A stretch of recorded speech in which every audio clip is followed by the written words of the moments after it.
오늘 우리에게 주신 하나님의 말씀은 잠언 27장 1절에서 12절입니다. 하나님의 말씀을 봉독합니다. 너는 내일 일을 자랑하지 말라. 하루 동안에 무슨 일이 일어날는지 내가 알 수 없음이니라. 타인이 너를 칭찬하게 하고 내 입으로는 하지 말며 외인이 너를 칭찬하게 하고 내 입술로는 하지 말지니라. 돌은 무겁고 모래도 가볍지 아니하거니와 미련한 자의 분노는 이 둘보다 무거우니라. 부는 잔인하고 노는 창수 같거니와 투기 앞에야 누가 서리요. 면책은 숨은 사랑보다 나으니라. 친구의 아픈 책망은 충직으로 말미암는 것이나 원수의 잦은 입맞춤은 거짓에서 난 것이니라. 배부른 자는 꿀이라도 싫어하고 줄인 자에게는 쓴 것이라도 다니라. 고향을 떠나 유리하는 사람은 보금자리를 떠나 떠도는 새와 같으니라. 기름과 향이 사람의 마음을 즐겁게 하나니 친구의 충성된 권고가 이와 같이 아름다우니라. 내 친구와 내 아비의 친구를 버리지 말며 내 환난 날에 형제의 집에 들어가지 말지어다. 가까운 이웃이 먼 형제보다 나으니라. 내 아들아, 지혜를 얻고 내 마음을 기쁘게 하라. 그리하면 나를 비방하는 자에게 내가 대답할 수 있으리라. 슬기로운 자는 재앙을 보면 숨어 피하여도 어리석은 자들은 나가다가 해를 받느니라. 아멘. 오늘 말씀의 제목은 하지 말 것, 해야 할 것입니다. 우리 인생에는 하지 말 것과 해야 할 것이 있습니다. 이것을 잘 분별하는 사람이 지혜로운 사람입니다. 먼저 하지 말 것이 무엇이 있을까요? 첫 번째로 내일 일을 자랑하지 말라입니다. 오늘 본문 1절을 봅니다. 너는 내일 일을 자랑하지 말라. 하루 동안에 무슨 일이 일어날는지 내가 알 수 없음이니라. 우리가 내일 일을 자랑해서는 안 되는 이유는 오늘 당장 무슨 일이 일어날지 한치 앞도 알 수 없기 때문입니다. 어제는 지나간 시간이므로 우리의 것이 아닙니다. 또한 내일은 아직 오지 않은 시간이라 역시 우리의 것이 아닙니다. 우리의 것은 오직 오늘밖에 없습니다. 그래서 우리는 내일을 자랑할 수 없습니다. 내일은 우리의 영역이 아닙니다. 그런데 사람들은 이제까지 살아온 경험을 근거로 내일 일도 자신의 계획과 의도대로 이루어질 것이라고 추측합니다. 내일도 우리의 영역이라고 착각합니다. 그러나 그것은 추측일 뿐 확실한 것은 아무것도 없습니다. 과거에 많이 불렀던 복음성가 가운데 내일 일은 남 몰라요, 하루하루 살아요, 불행이나 요행함도 내 뜻대로 못해요 라고 시작하는 찬양이 있었습니다. 내일은 우리에게 속하지 않고 하나님께 속했다는 것을 겸허하게 인정하는 찬양입니다. 그리고 이와 같이 살아가는 것이 지혜로운 사람입니다. 우리가 자랑하는 내용이 언제 변질될지 무너질지 모른 채 자기 자랑을 하는 것은 매우 어리석은 일입니다. 그래서 잠언 기자는 내일 일을 자랑하지 말라고 합니다. 두 번째로 하지 말아야 할 것은 내 일을 자랑하지 말라입니다. 2절 말씀을 봅니다. 타인이 너를 칭찬하게 하고 내 입으로는 하지 말며 외인이 너를 칭찬하게 하고 내 입술로는 하지 말지니라. 한마디로 말씀드리면 자화자찬하지 말라는 이야기입니다. 그래서 칭찬은 다른 사람이 해주면 아름다울 수 있지만 자기가 자기 입으로 자랑하면 그렇지 못한 것입니다. 자랑은 타인과 외인의 몫입니다. 여기서 말하는 타인과 외인은 서로 관계가 없는 낯선 사람을 말합니다.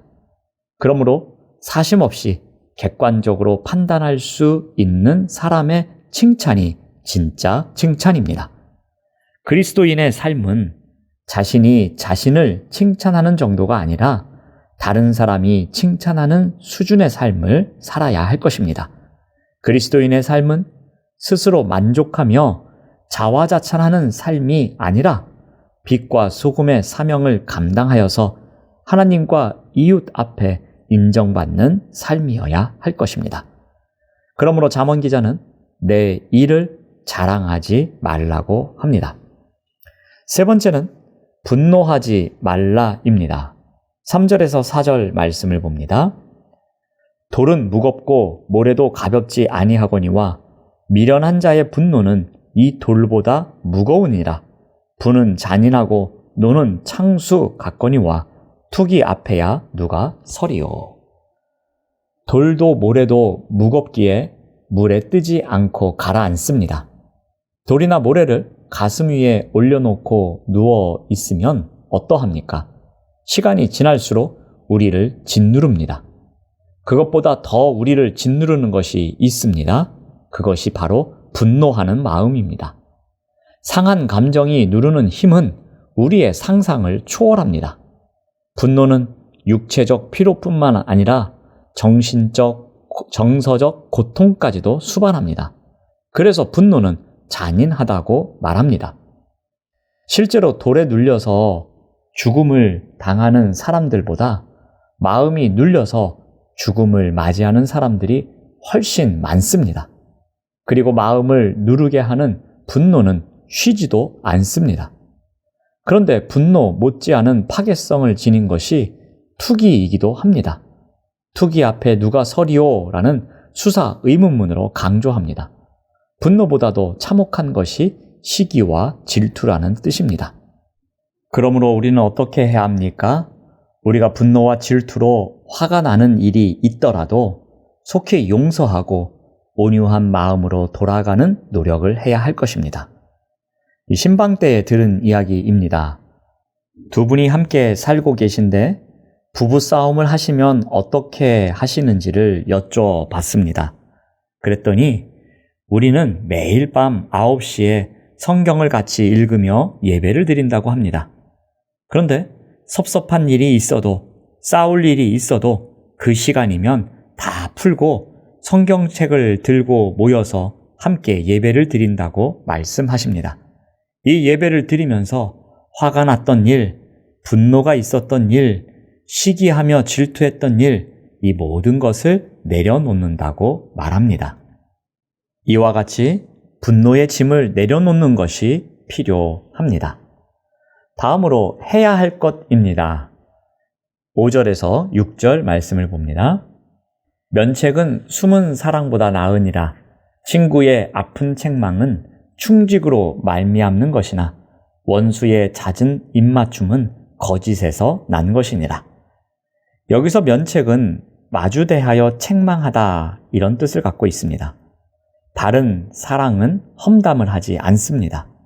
숨은 사랑은 사랑의 표현을 숨긴다는 의미가 아니라 해야 할 말, 해 주어야 할 말을 숨긴 채 달콤한 말만 하는 것을 말합니다. 사람은 누구나 좋은 소리를 듣기 원합니다. 직언은 듣는 사람도 힘들지만 하는 사람도 힘듭니다. 직언의 바탕에는 반드시 사랑이 있어야 합니다. 사랑이 없는 직언은 비난과 정죄에 불과합니다. 그래서 면책은 하는 사람과 듣는 사람 모두가 아픈 책망이 되는 것입니다. 그 마음 속에 충직, 상대를 지지하는 마음이 있기 때문입니다. 그런데 이와 같은 면책 또는 친구의 아픈 책망은 어떠하다고 합니까? 9절 말씀을 봅니다. 기름과 향이 사람의 마음을 즐겁게 하나니 친구의 충성된 번고가 이와 같이 아름다우니라. 여기서 말하는 기름은 올리브유에 여러 가지 향을 섞어 만든 것입니다.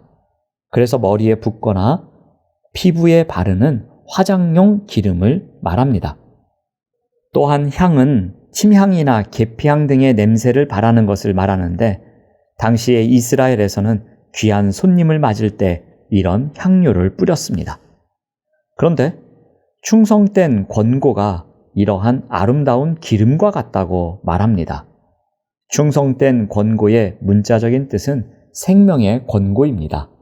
즉, 자신의 목숨을 걸고서 권고를 하면 상대가 듣는 것입니다. 이런 권고를 주고받는 친구가 있다면 그 인생이 참 복된 인생입니다. 그러므로 우리는 어떻게 해야 합니까? 이러한 말을 들을 줄 알아야 합니다. 이러한 말을 들을 수 있는 마음이 있어야 합니다. 이러한 말을 들을 줄 아는 자가 지혜로운 자입니다. 우리는 평범한 일상을 살아냅니다. 평범한 일상을 지혜롭게 살아가기 위해서는 분별하는 지혜가 있어야 합니다. 즉, 해야 할 것을 하고 하지 말아야 할 것을 하지 않는 지혜가 필요합니다. 내일 일을 자랑하지 맙시다. 내일 일은 우리의 영역이 아니라 하나님의 영역입니다. 또한 내 일을 자랑하지 맙시다. 이웃과 하나님께 칭찬받는 삶을 살아가야 할 것입니다. 또한 분노하지 맙시다. 분노의 무게가 우리의 영을 병들게 합니다. 그리고 진솔한 충고를 받아들여야 할 것입니다. 이러한 충고를 받아들일 수 있는 마음을 가진 자가 지혜로운 자입니다. 기도하겠습니다.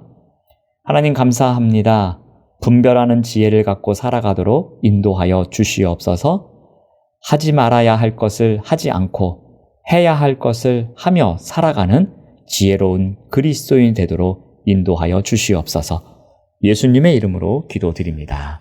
아멘.